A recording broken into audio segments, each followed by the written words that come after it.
요즘 많은 사람들이 뇌과학에 관심이 많죠. 그래서 뇌건강, 뇌력 단련법, 두뇌에 좋은 음식, 두뇌에 좋은 음악 이런 정보들이 굉장히 많이 있습니다. 이제 그 뇌과학이 자녀 양육에도 접목되어서 아이의 두뇌 성격에 맞는 양육 지침 그리고 학습 솔루션을 이게 제시하고 있어요. 그렇다면 우리 뇌에 대해서 조금 알아보면요, 우리 뇌는 그 이성적인 뇌, 이게 좌뇌예요. 그리고 감성적인 뇌, 우뇌로 이렇게 나눠져 있습니다.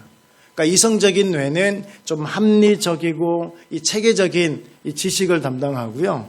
또 감성적인 뇌는 감성적이고 이 창조적인 면을 담당하죠. 그래서 좌뇌를 이성뇌라고 말하고 우뇌를 감성뇌라고 불러요. 그러니까 인간은 사실은 이 좌뇌와 우뇌를 잘 조화를 이루어가면서 그렇게 살고 있는 존재들이에요. 아인슈타인 박사님은요, 비록 그의 이론이 최종적으로 수학적인 공식으로 나타내졌죠. 결국은 최종적으로 보면 이 좌뇌를 많이 사용하셨습니다. 자, 그런데요, 그분이 이렇게 이야기를 해요. 직관과 이미지 형태를 조합하고 형상화하고 언어화시키고 공식화시킨다. 이게 무슨 이야기냐면요, 이 자신이 가지고 있는 어떤 많은 그런 정보들을 직관하고 이미지 형태로 먼저 조합을 하고 난 다음에 크게 이렇게 두리뭉실하게 이렇게 하고 난 다음에 그 다음에 형상화시키고 언어화시키고 공식화시킨 거죠.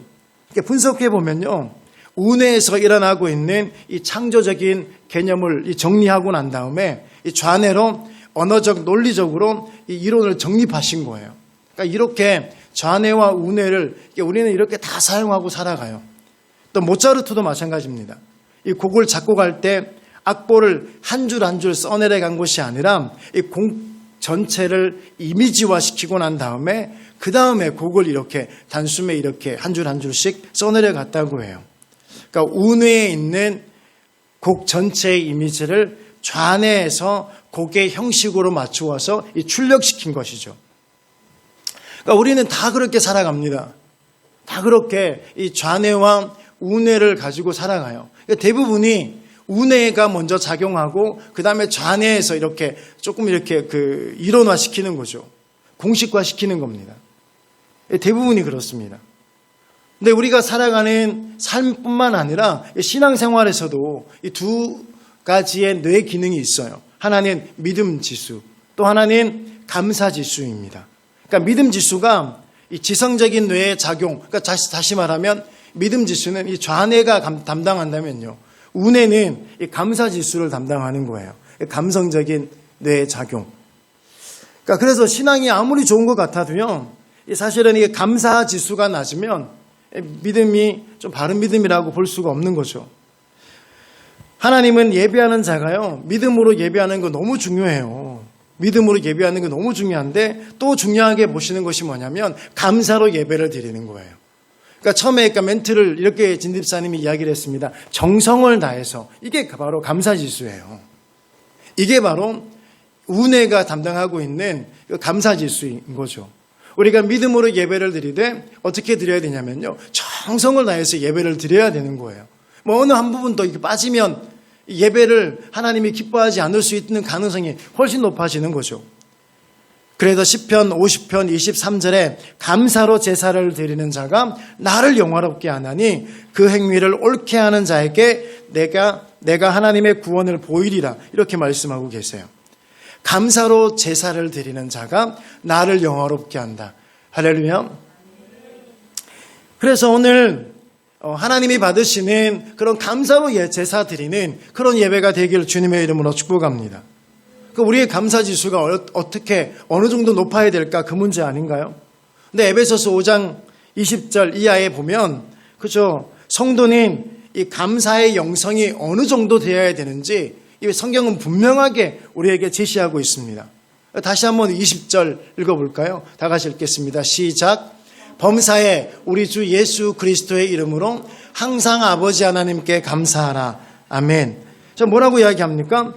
범사에 우리 주 예수 그리스도의 이름으로 항상 아버지 하나님께 감사하라. 무슨 이야기하고 있냐면 감사를 하는데 감사의 영성이 어느 정도 돼야 되냐면 범사에 그리고 항상 거기까지 가라고 이야기하고 있는 거죠. 여러분, 범사는 무슨 이야기입니까? 사건이잖아요. 범사는 사건이고요. 항상은요, 시간이에요, 시간. 그러니까 때마다, 일마다 감사하라는 겁니다. 사실 그런데 이 범사라는 이 말이 이 감사하라는 말에 이 범사라는 이 수식어가 붙으면요, 좀 부담이 됩니다, 사실요. 감사하라까지는 쉬워요. 이건 뭐 크게 어려운 건 아니죠. 근데 범사에 감사하라 이러면 조금 이제 부담이 되죠. 그리고 감사하라는 말 앞에 항상이 있어요. 불편해지는 거예요. 왜냐하면 범사에 감사하고 항상 감사하는 것은요, 어려워요. 정말 어렵습니다. 이 범사, 아까 사건이라고 말하잖아요. 어떤 형편이든지 어떤 일 당하더라도 감사하라. 이게 쉬운 건 아니죠. 또 항상 이 시종일관 어떤 상황 속에서도 변함없이 감사하라고 이야기하고 있는 거예요. 그래서 감사하라는 말 앞에 이 범사가 또는 항상이란 것이 수식어가 붙어버리면 참 불편해지기 시작해요. 부담이 되는 겁니다. 목사인 저 역시 마찬가지 아닐까요? 굉장히 강도 높은 의미의 말씀이잖아요. 굉장히 가볍게 이야기하지만 범사에 감사하세요. 항상 감사하세요. 그렇게 말하고 있지만은요, 말하는 건 되게 쉬운데 다가오는 의미는요, 너무 이렇게 부담으로 다가옵니다. 왜 그러냐면 저도 그렇게 못 살기 때문에 그렇습니다. 저 역시 영적 호흡이 굉장히 짧거든요. 근데 그것만 짧은 것이 아니라 저 역시 감사의 호흡도 짧아요, 사실은요. 그냥 설교자로서 그냥 오늘 맥주 감사 주일, 그리고 또는 주수 감사 주일, 이때 여러분 그냥 범사에 감사하십시오. 항상 감사하십시오. 설교를 하고 크게 외치는 건요, 할 수 있습니다. 왜 그런 줄 아세요? 남의 문제이기 때문에 그래요. 내 문제가 아니기 때문에, 남의 문제이기 때문에 여러분 항상 감사하십시다. 범사에 감사하십시오. 무조건 감사하십시오. 그럼에도 불구하고 감사하십시오. 이렇게 말할 수 있는데요, 남의 문제면요, 내 문제가 되면요, 이게 달라지는 것이 감사의 문제 아니던가요? 여러분 한번 생각해 보십시오. 욥과 같은 상황이 자신의 상황이라면 이게 감사가 되겠습니까? 요셉과 같은 상황이 나의 문제라면 쉽게 감사할 수 있겠습니까? 평생 이 장애아를 키워야 되는 부모고요. 그리고 오랜 병간호 때문에 지친 이 아주머니라면요, 항상 감사하십시오. 범사에 감사하십시오. 이 말이 쉽겠습니까? 이 자식이 죽어가는 모습을 지켜보는 상황이라면요, 치매에 걸린 부모님을 돌보고 지켜보고 있는 현실 앞에서 하나님께 무조건 감사하십시오. 이렇게 말하는 것이 쉽겠습니까? 이 코로나 때문에 취업을 하기 위해서 수백 통의 이력서를 넣었지만은 면접 한번 보지 못하는 그 청년에게 너 감사하라고 이야기할 수 있겠습니까? 이 사실 확인도 제대로 되지 못하고 코로나19의 근원지로 뉴스에서 떠들고 사람들이 비난하고 밤낮 울며 부르짖어 기도하는데도 어르신들이 돌아가시고 계속 위독한 어르신이 생기고 있는데 그분 앞에서 범사에 감사하십시오. 항상 감사하십시오. 이것이 하나님의 뜻입니다. 이렇게 말할 수 있을까요? 저는 잘 못하겠더라고요.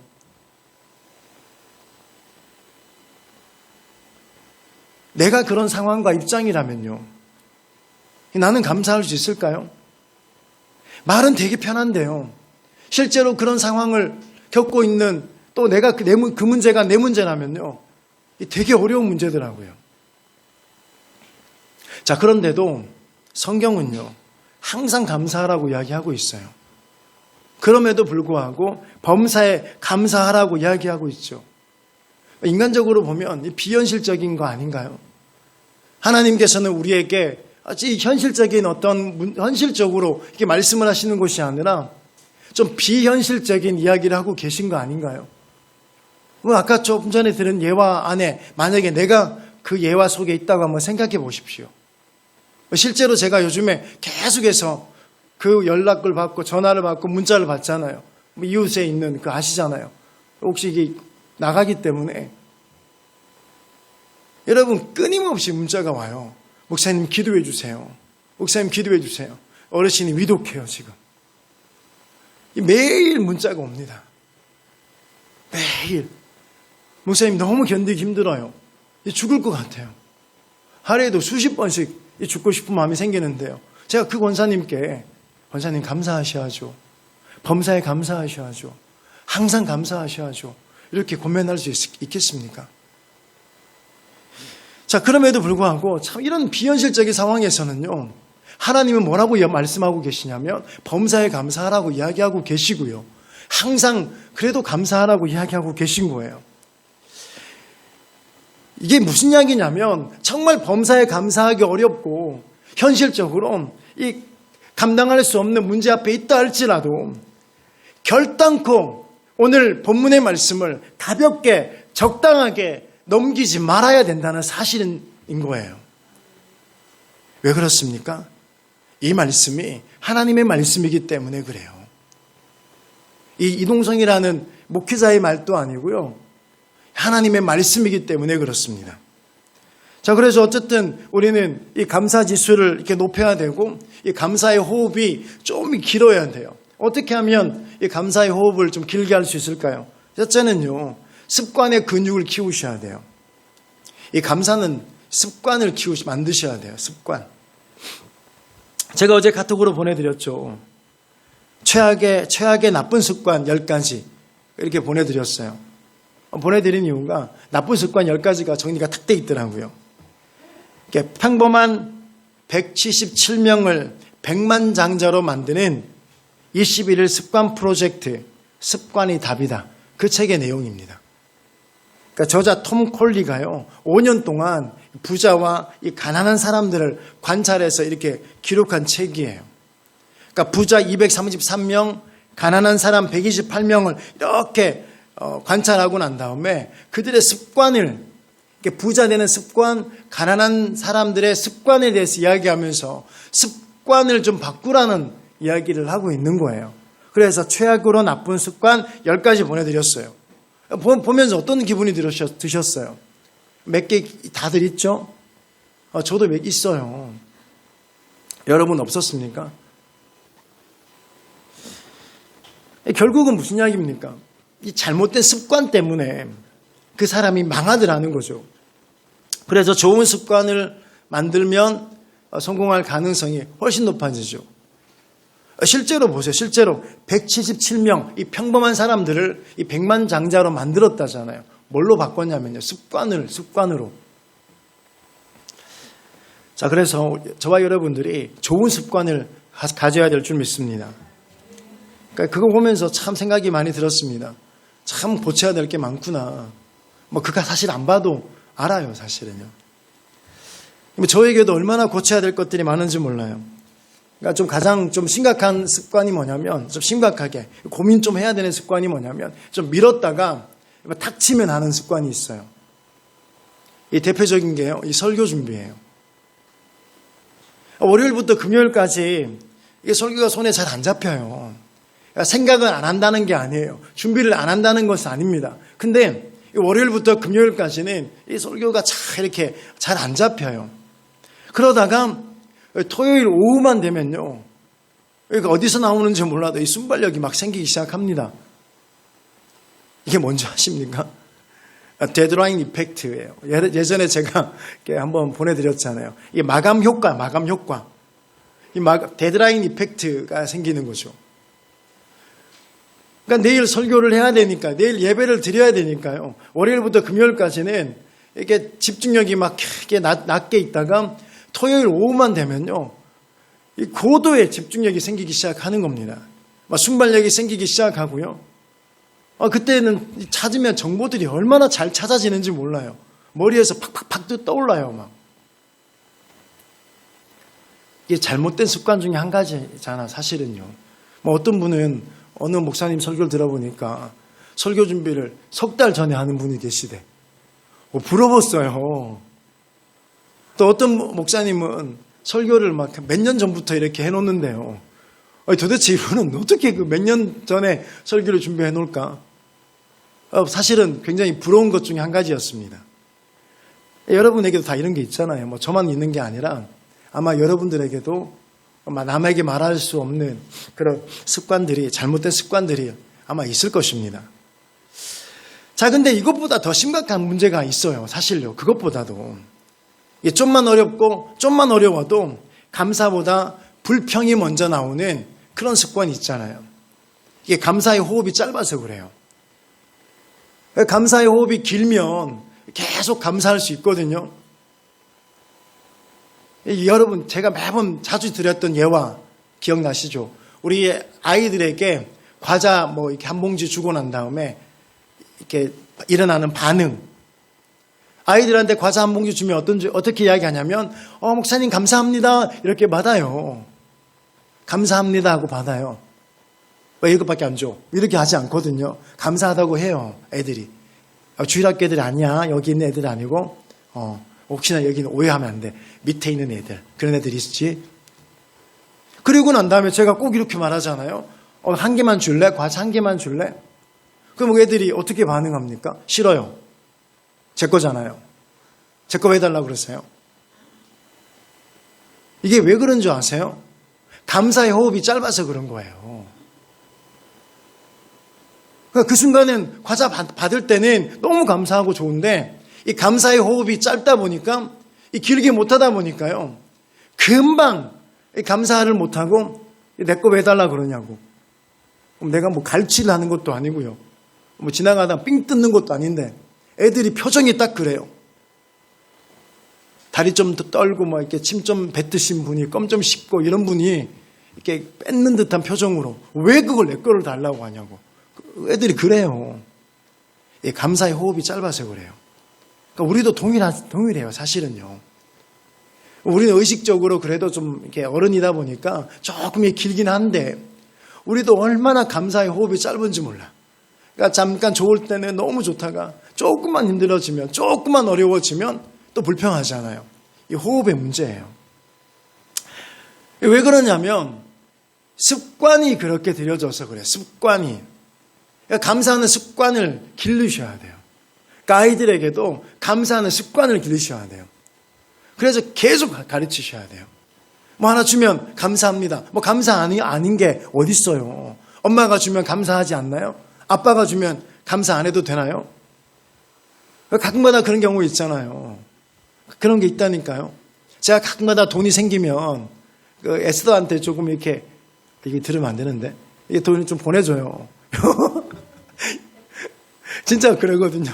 진짜 어쩌다가 이렇게 돈이 딱 뭐 한 5만 원 남으면 아니 3만 원이라도 이렇게 보내줘요. 종종. 그러면 이제 저희 에스더가 아니까 오잉? 이거 그 카톡으로 오잉? 오잉 이렇게 보내요. 그냥 제가 뭐라고 하냐면 야 오잉이 아니고 감사합니다지 이렇게 이야기하거든요. 왜 그런 줄 여러분 다 아시죠? 뭐 에스더가 이렇게 감사를 안 해서가 아니라 아빠가 돈이 어디 있다고 또 돈을 보내냐 이거예요. 그래서 오잉? 야 오잉이 아니라 감사합니다 이렇게 보내야 돼. 이러면 막 웃으면서요 감사합니다 이렇게 보내요. 습관의 문제. 애들한테 가르치셔야 돼요. 하나 줄 때 감사합니다라고 하면 주세요. 당연하게 받는 거 주지 마십시오. 큰일 났네 이제. 내일부터 애들이 엄마가 갑자기 용돈을 안 주기 시작했습니다. 목사님 설교를 듣더니 감사합니다 안 했다고. 어떤 사장님의 여비서가요. 이 화장실에서 이제 큰일이 있잖아요. 그거. 하고 있는데 노크가 한 거예요. 그러니까요. 자기도 모르게 습관적으로 들어오세요. 그랬다는 거예요. 이해되시죠? 회장실에서 맨날 비서들은요. 노크하면 들어오세요 이러잖아요. 그러니까 화장실에 앉아 있는데 바깥에서 노크하니까 습관대로 그냥 들어오세요. 들어오길 어딜 들어가 그죠? 이게 습관이 그만큼 중요한 거예요. 그러니까 수영을 배울 때 수영을 좀 배워봤어요 제가요. 그래도 안 될 것 같죠? 못할 것 같죠? 저 무시하면 안 돼요. 그러니까 좀 수영을 배웠거든요. 그러니까 수영을 배운데 수영 강사님이 이렇게 기분 되게 나쁘게 해요. 다른 아저씨들한테는요, 막 그냥 이렇게 뭐라고 했죠? 다른 아저씨들한테는 그렇게 안 부르는데 유독 저한테만 아버님 이래서 굉장히 좀 기분이 나빴어요.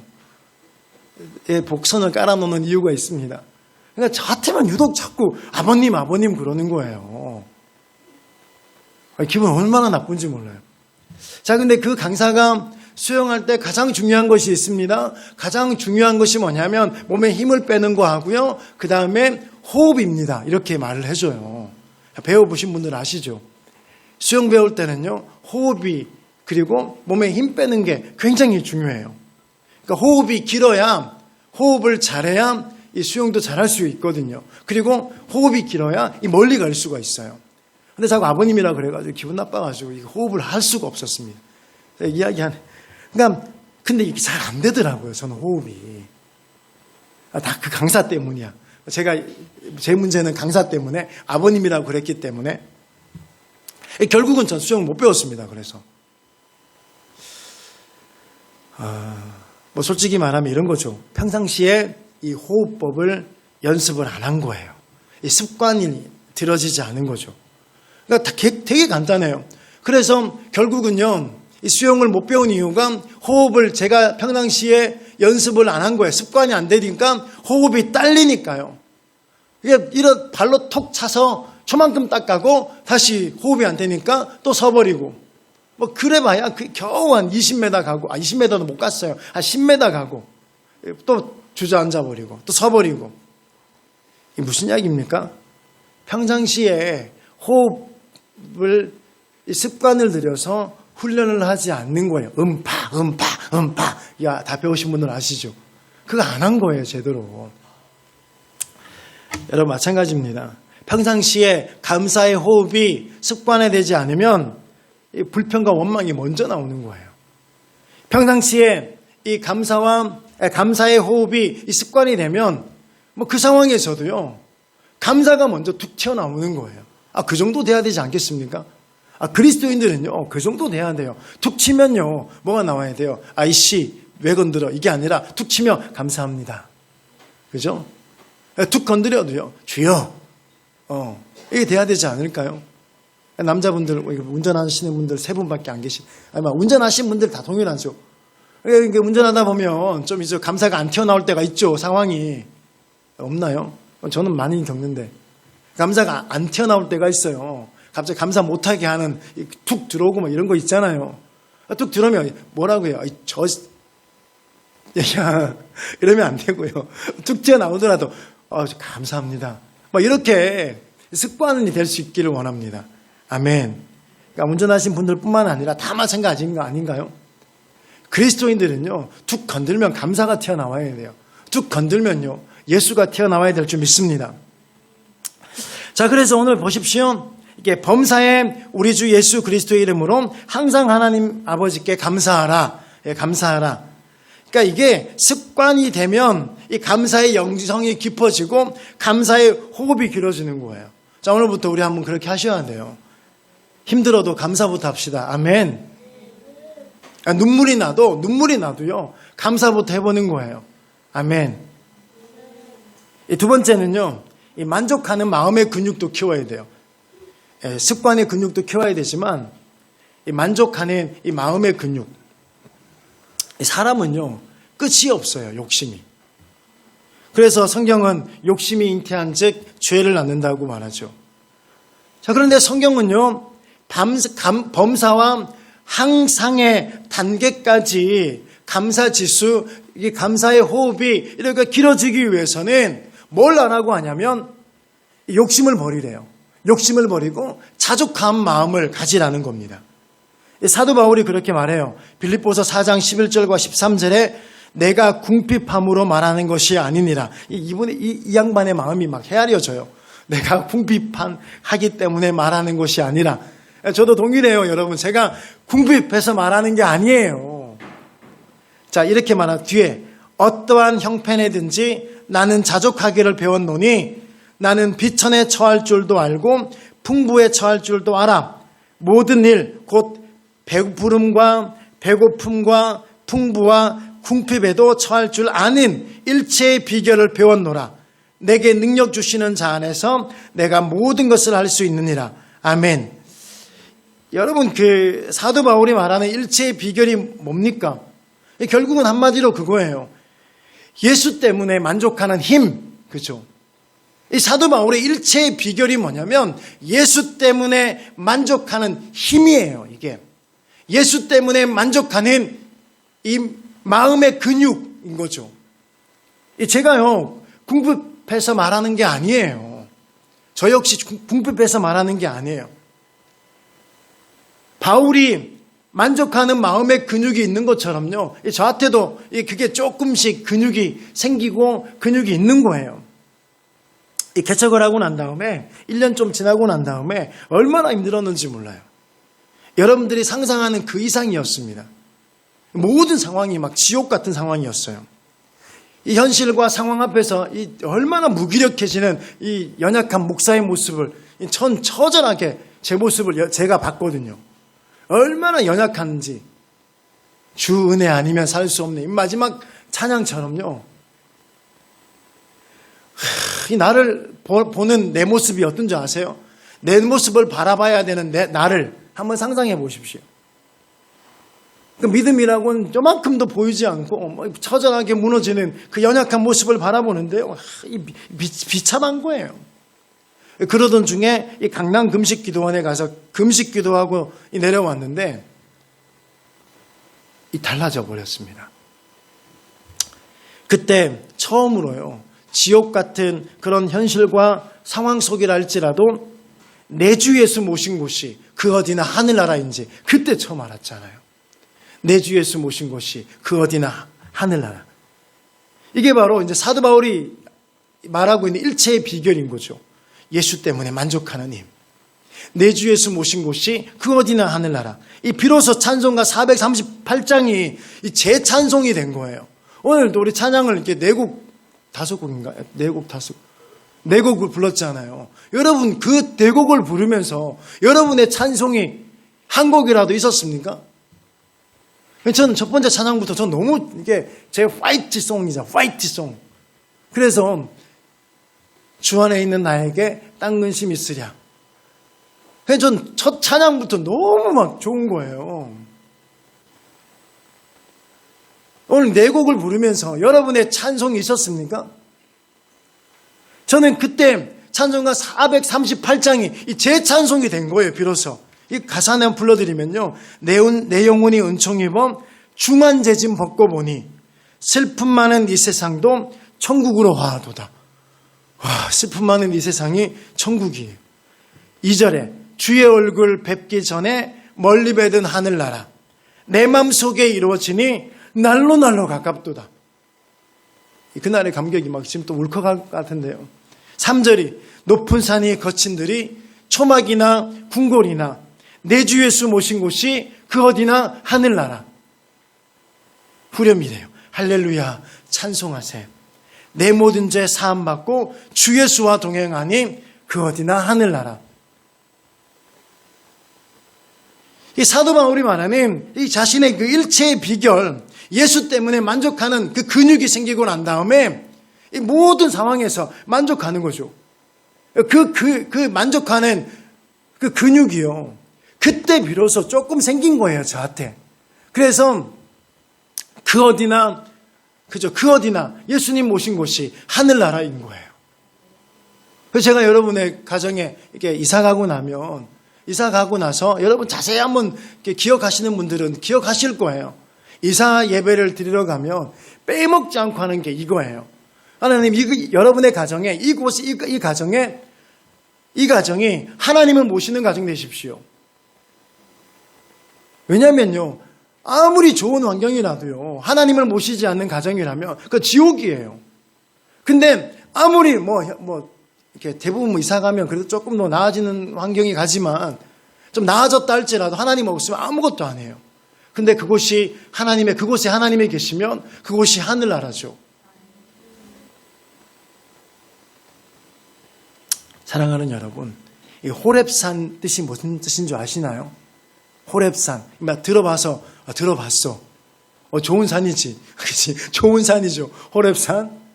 많이 들어본 유명한 산이죠. 호렙산이 무슨 뜻이냐면요. 황폐한 산이에요. 뜻 자체는요. 이게 좋은 게 아니잖아요. 근데 그곳에 하나님이 계시니까요. 그 황폐한 산이 은혜의 산이 되는 줄 믿으시기 바랍니다. 동일해요. 우리 인생 가운데 아무리 황폐하고 아무리 힘들다 할지라도요. 그곳에 하나님이 계시면 은혜로운 산이 될 줄 믿습니다. 이 자족하는 이 마음의 근육을 키우셔야 돼요. 그래서 욕심을 버리고 이 자족하고 만족하는 마음이 생기면 예수 때문에 일체의 비결, 예수 때문에 만족하는 것이 생기면요. 감사의 수준이 높아지죠. 범사와 항상에 이르기까지 이 수준이 높아지는 거예요. 여러분들이 그런 믿음의 성도가 되시길 주의 이름으로 축복합니다. 이 세 번째로 이 긍정적인 생각의 근육도 좀 키우셔야 돼요. 이 불평과 원망은요, 부정적인 생각에서 출발하죠. 아무 생각이 없는데 불평하고 원망하지 않습니다. 그죠? 이미 부정적인 생각이 있기 때문에 원망도 하고 불평도 해요. 반대로 긍정적인 생각은요, 감사가 나오게 만들죠. 자, 그래서 끊임없이 우리는 이 긍정적인 생각의 근육을 좀 키우셔야 돼요. 제가 인터넷을 한번 뒤져봤습니다.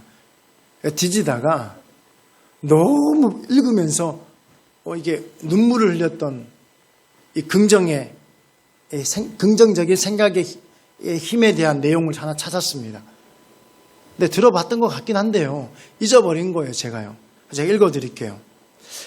가끔씩 웃음 유머 치료 교실에 오시는 80대 할머니가 계시는데 행복한 얼굴로 싱글벙글이다. 부럽기도 하고 또 그 비결이 궁금해서 말을 붙였다. 할머니, 요즘 건강하시죠? 그러자 할머니가 씩씩하게 대답하신다. 응, 아주 건강해. 말기 위암 빼고는 다 좋아. 그 대답에 머리 끝에서부터 발끝까지 100만 볼트 전기로 감전되는 듯한 전율을 느꼈다. 할머니는 너무너무 행복하다고 말씀하신다.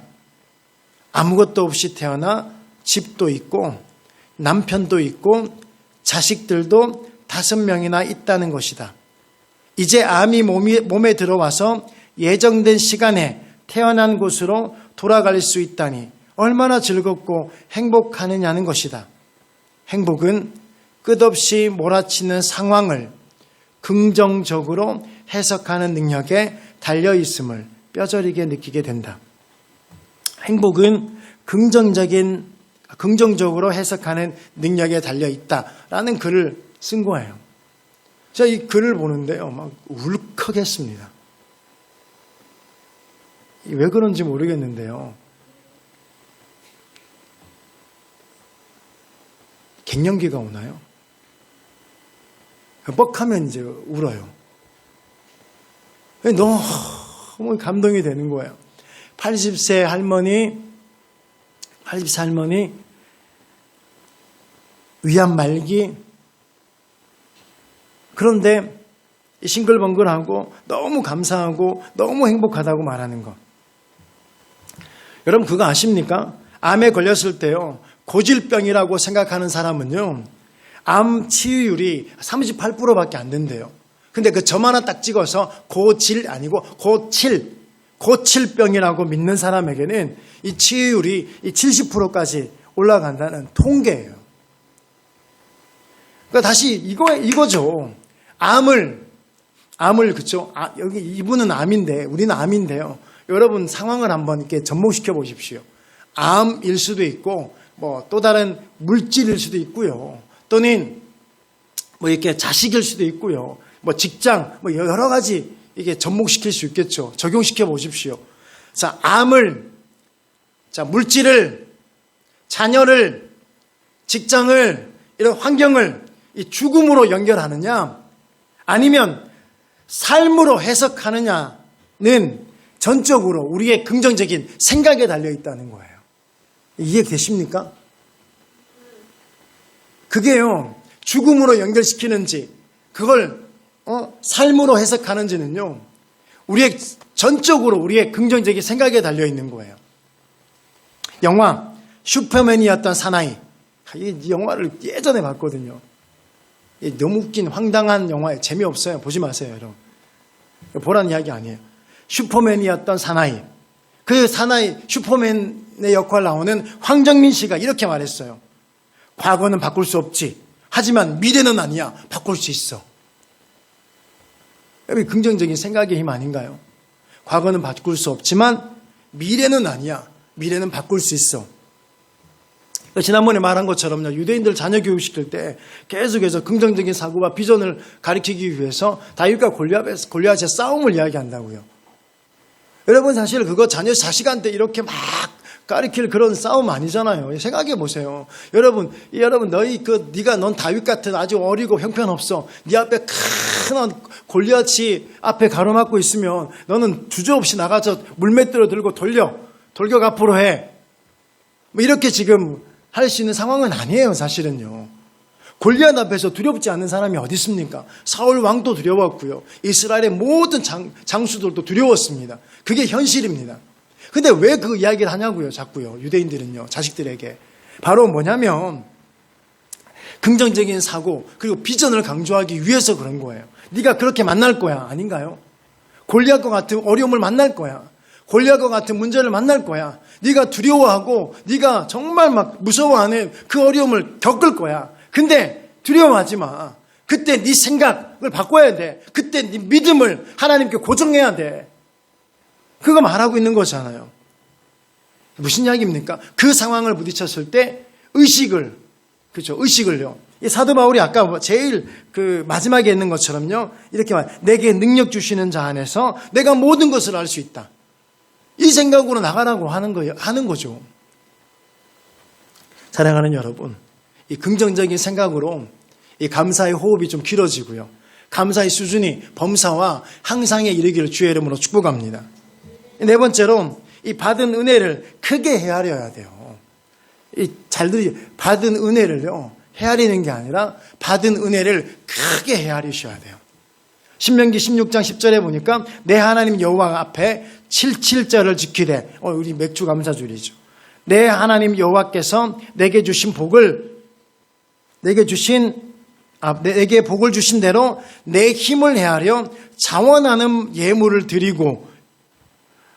자, 하나님은 이스라엘 백성들에게 높은 감사 지수를 가지고 하나님께 예물을 드릴 것을 요구하고 있는 거예요. 정성의 예물을 드리길 요구하고 있는 거죠. 하나님께서는 복을 주신 대로 힘을 헤아려 자원하는 예물을 드리라고 말해요. 이게 무슨 이야기냐면요, 힘을 헤아려라는 말은요, 네가 받은 복을 헤아려예요. 네가 받은 복을 크게 기억해서 크게 헤아려서 예물을 드려라는 거예요. 많이 드려라는 게 아니에요, 지금요. 하나님께서는요, 많은 것 드려라고 말하는 것이 아니에요. 힘을 다해서 드려라, 크게 드려라, 정성을 다해서 드려라, 그렇게 말하고 있는 거예요. 여러분, 감사하는 사람은 절대로 빈손으로 오지 않습니다. 그죠? 여러분, 오늘 맥주 감사 주일인데요, 왜 절기연금 왜 해야 됩니까? 계산해 대충 생각해 보면 우리 1년에 절기연금이 신년 감사 주일, 그죠? 또 어디 뭐 있어요? 부활 주일, 또 맥주 감사 주일, 추수 감사 주일, 그리고 성탄 주일, 그죠? 그리고 성탄 감사 예배, 또 아니면 교회 설립 기념 예배라든지 이런 해봐야 한 5번 정도예요. 그 5번의 그 절기연금을 왜 하라고 하실까요? 교회 재정이나 채우자는 이야기인가요? 그거 아니에요. 많은 이유가 있겠지만 그 중에 한 가지가 뭐냐면 하나님의 은혜를요, 크게 헤아려 보라는 거예요. 하나님의 은혜를 그 순간만이라도, 그때만이라도 기억하라는 거죠. 근데 여러분 한번 생각해 보십시오. 한국 교회가요, 요즘 좀 문제가 있어요. 한국 교회가요, 이 성도들이 절기연금을 요즘 잘 안 해요. 이게 얼마나 인색해졌는지 몰라요.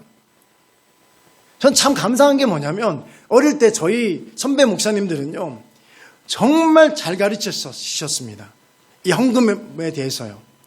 헌금에 대해서 정말 잘 가르치셨어요. 야단도 치시면서도요, 잘 가르치셨어요.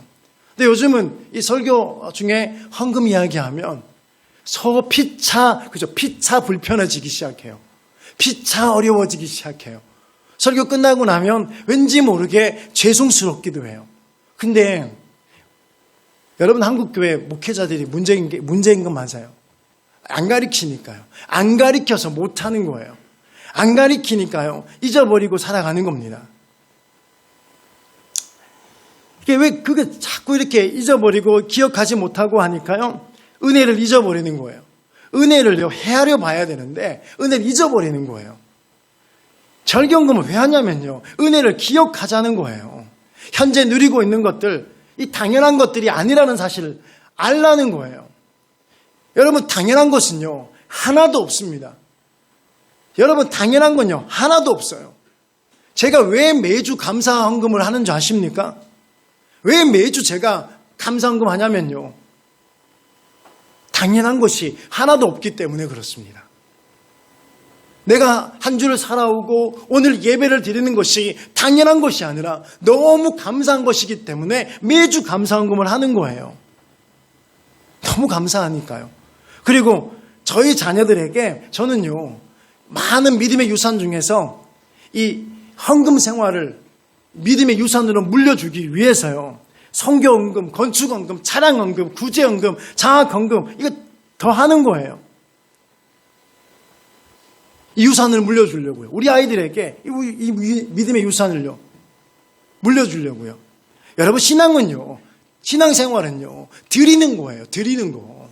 신앙생활은요, 받아서 누리는 것이 끝나는 것이 아니라, 신앙생활은요, 이미 받고 누리는 것에 대해서 하나님께 드리는 게 신앙생활이죠. 여러분, 어떻게 근데 우리가 하나님 앞에 감사하지 않을 수가 있겠습니까? 여러분, 한번 생각을 해봤어요. 제가 1년 동안요, 저를 위해서 또는 저희 가정을 위해서 이렇게 맛있게 밥 먹는 횟수 생각보다 많더라고요. 잘 안 먹는데도 생각보다 많아요. 얼마나 많냐면 최소한 6번보다 많아요. 제가 정말 안 사 입어요. 아시잖아요. 옷도 안 사 입고 속옷도 막 방송 중 B 19금 처리하고 아무튼요, 끝만 남아 가지고 그냥. 저희 사람하고 한별이 가요. 버리느라고 바빠요. 저는 버려놓으면 다시 주워오고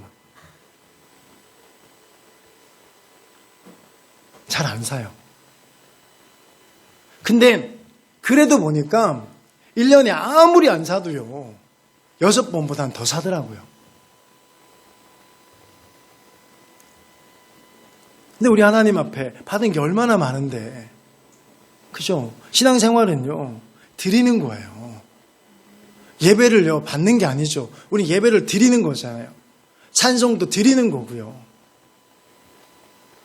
은혜는 받는 거. 그죠? 은혜는 받는 거예요.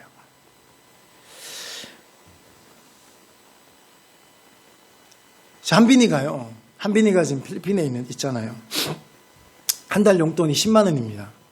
많구나. 어떻게 그렇게. 여러 가지 생활비 다 포함해서요, 거기 가요. 그러니까 필리핀으로 돈으로 따지면 4,170페소 정도 되거든요. 네. 10만 원이면 여러분 생각해서 많은 것 같은데 실제로 엄청 적은 돈이에요.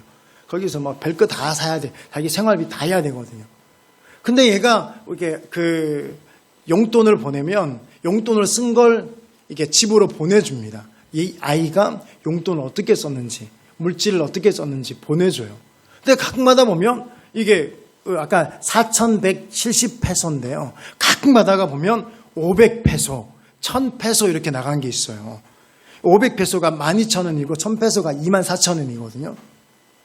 그러니까 가끔가다가 지가 10만 원인데 500페소 나가고 1,000페소 나간 게 있어요. 이게 나간 게 뭔지 아세요? 감사헌금. 지가 이게 1,000페소 감사헌금 해버리고 주일헌금을 500페소 해버리면요, 애가요. 해버리고 나면 한 달 내내 얘는 아이스크림 하나 못 사 먹고 굶어야 돼요. 아이스크림이 뭐야? 과자 한 봉지도 못 사 먹어요.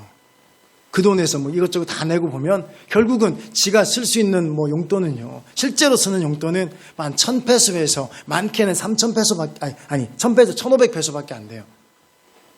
가끔가다 그런 게 있어요. 그 도네이션에 보면요. 보면 이렇게 기부를 하거든요. 기부를 하는 거 보면 갑자기 보면 1,000페소 이렇게 있어. 가끔가다가 이게 보면 그래도 한 달에 한 번만 하면 괜찮은데 갑자기 어느 달에 뭐 도네이션 뭐 1,000페소, 주일헌금 500페소, 그리고 감사헌금 이게 1,000페소 이러면요. 지 용돈의 절반 이상을 다 그렇게 나가버린 거잖아. 한 번에 500페소씩 막 내고 막 그래. 한 번에 주일 4번인데. 가끔가다가 이게 생각이 있는 놈이야, 없는 놈이야. 좀 계획적으로 헌금 떼야지. 무지개 아무 무대뽀로 헌금을 해. 막 이렇게 순간적으로 드는 때가 있어요, 저도요. 근데 그거 볼 때마다 얼마나 저 감사한지 몰라요. 내가 우리 아이들에게 헌금 생활, 이 믿음의 유산을 잘 남기고 있구나. 너무 감사한 거예요. 물론 하나님께 없어서 못 드릴 수 있어요. 많이 드리라는 게 아니에요. 근데 사실은요, 우리가 엄격히 말하면 없어서 못 드리는 게 아니라 우리의 믿음이 없어서요, 못 드리는 거예요. 제가 부교육자로 다닐 때 사례비 20만 원 받고 다녔잖아요. 그러면 이것저것 뭐 교통비하고 뭐 빠지고 11조 11조 감사헌금, 선교, 구제 뭐 이렇게 다 내고 나면요, 하나도 없어요. 기름값도 안 남아. 근데 하나님 앞에 너무너무 드리고 싶은 거예요.